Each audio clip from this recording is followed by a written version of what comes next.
Ito ang reading mo, Libra. Welcome back to our channel. Naway nasa mabuti kayong kalagayan while watching the channel. This is a general reading. Kayo nang bahalang magpalit-palit ng situation nyo sa reading ko.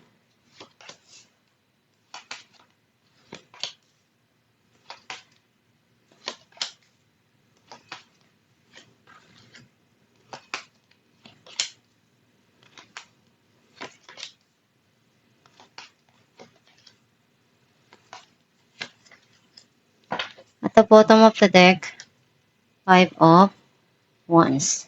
I feel like ang nasisense ko na energy mo, nakita ko na andun yung nagkakaroon ngayon ng conflict dun sa situation na nangyayari sa buhay mo or nagkakaroon ng struggle dun sa mga ginagawa mo or sa mga dumarating sa buhay mo na pagsubok at kung ano yung kaya mong magawang paraan, gagawin mo.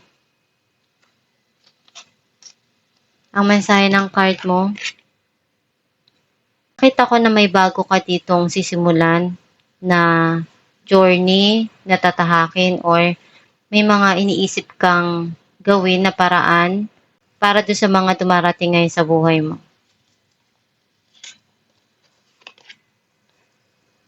Ginagawa mo lahat para mapaunlad yung financial mo. And kung ano yung kailangan doon sa career mo, binibigay mo, pinupunuan mo. Sa movie, may tao na gustong tumulong sa'yo or mag-offer.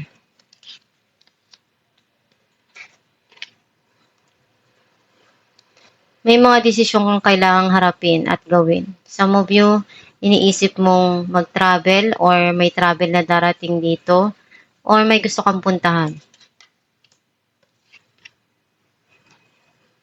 Nagkaroon na ng end of cycle yung mga nangyari sa buhay mo and ngayon may papasok na bagong cycle. And nandun yung peace and harmony. Unti-unting magkakaroon ng pagbabago yung mga darating ngayon sa buhay mo. Some of you, meron ditong darating na transformation na matagal mo nang hinihintay. Or ibibigay na sa'yo kung ano yung matagal mo nang hinihintay na gusto mong mabago dun sa mga nangyari na sitwasyon sa nakaraan. Gagawin mo lahat kung ano yung kaya mo. Some of you, lalaban ka kahit anong mangyari. Hindi ka susuko.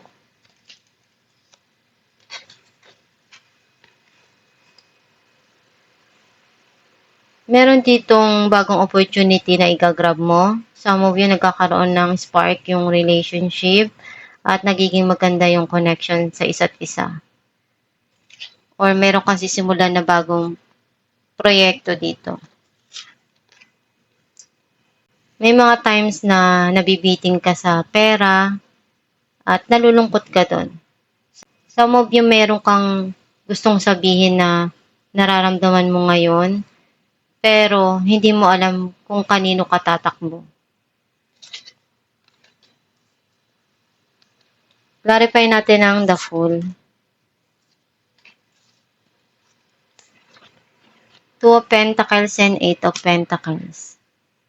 Kailangan mo pag-isipan ng mabuti yung mga desisyon mo para hindi mo pagsisihan. Some of you, pinag-iisipan mo ng maigi na lumipat ng trabaho or humanap ng mas kikita ka or mas magiging maganda yung karir mo. Clarify natin ang Three of Wands.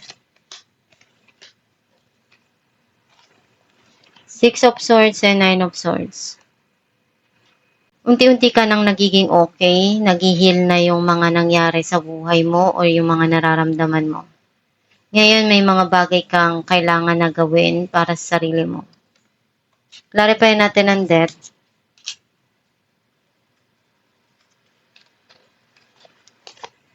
Four of Swords and Page of Cups.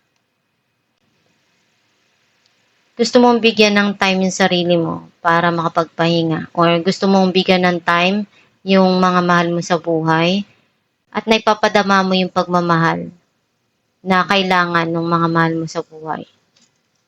Clarify natin ang Ace of Wands.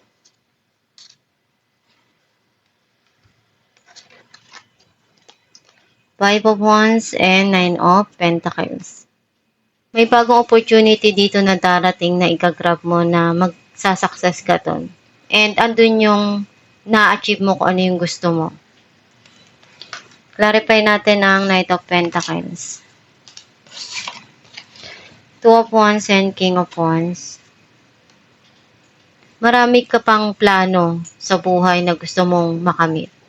Some of you may tao dito na very passionate sa'yo at andun yung marami pa siyang plano na gusto niyang gawin. And gagawin niya lahat ng kaya niya para maibigay sa'yo. Clarify natin ang Wheel of Fortune. Queen of Swords and Eight of Wands. Alam mo kung ano yung gusto mo na mangyari at ma-achieve sa buhay. Gagawin mo yung kaya mo doon. And may mga darating dito na opportunity para sa'yo.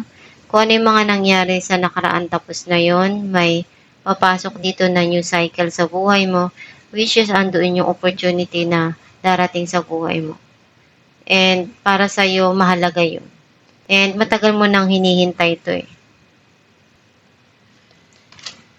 Clarify natin ng Seven of Wands.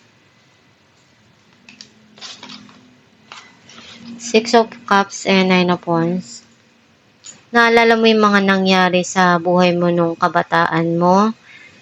And natuto ka dun. Bumangon ka at ginawa mo kung ano yung kailangan para malagpasan yung mga pagsubok na naranasan mo. Hindi ka nagpatalo. Some of you, gagawin mo kung ano yung kaya mo para doon sa mga mahal mo sa buhay. Clarify natin ng Five of Pentacles. Ten of Swords and Five of Wands. Andun yung pagod ka na. Feeling mo andun yung burden at gusto mong i-alis yung sarili mo. Pero alam mo sa sarili mo na kailangan mong gawin kung ano yung kaya mo.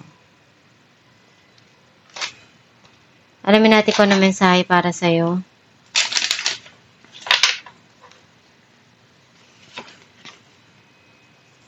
True manifestation is about receiving what is of the highest good for all. Ang mensahe para sa'yo na kung ano yung minamanifest mo at sa tingin mo tama yun, wala kang masasagasaan at ginagawa mo lahat kung ano yung makakaya mo. Go ahead, gawin mo kung ano yung gusto mo, basta alam mong tama yun.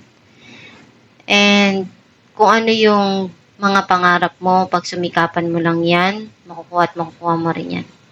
Basta magdasal ka lang palagi, gawin mo yung best mo, na ma-achieve mo yung dreams mo. Pag sumikapan mo at pagtiyagaan mo kung ano yung mga dumarating sa buhay mo, na malagpasan mo yon at magtagumpay ka. And magdasal ka lang. Every time na feeling mo nanghihina ka na, or nalulungkot ka, nandiyan lang palagi ang Diyos sa tabi mo. Ginagabayan ka. Basta maniwala ka sa kakayahan mo at makakaya mo na makuha yung mga pangarap mo. At ito ang yung reading Libra. Kung nakaresonate ka, kindly comment down below. Thank you for watching.